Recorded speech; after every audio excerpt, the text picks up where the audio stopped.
മക്ഡൊണാൾഡ്സിനെതിരെ പരാതിയുമായൊരു യുവാവ് 2 കോടി രൂപ നഷ്ടപരിഹാരം വേണമെന്നാവശ്യപ്പെട്ട് യുവാവ് കോടതിയെ സമീപിച്ചു.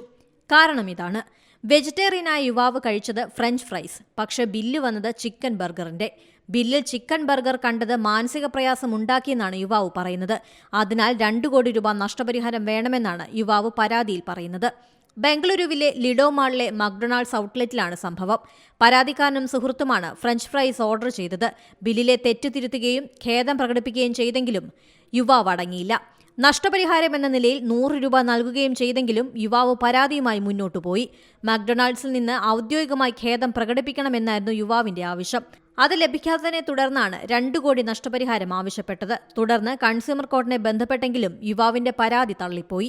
നൽകിയത് ഫ്രഞ്ച് ഫ്രൈസ് തന്നെയാണെന്നും ബില്ലിലുണ്ടായ തെറ്റിന് ക്ഷമ ചോദിച്ചെന്നും ഇനി ഇതിലൊരു ചർച്ച വേണ്ടെന്നുമാണ് കൺസ്യൂമർ കോർട്ട് നൽകിയ വിശദീകരണം. സംഭവം പുറത്തുവന്നതോടെ യുവാവിനെതിരെ രൂക്ഷ വിമർശനമാണ് ഉയരുന്നത്.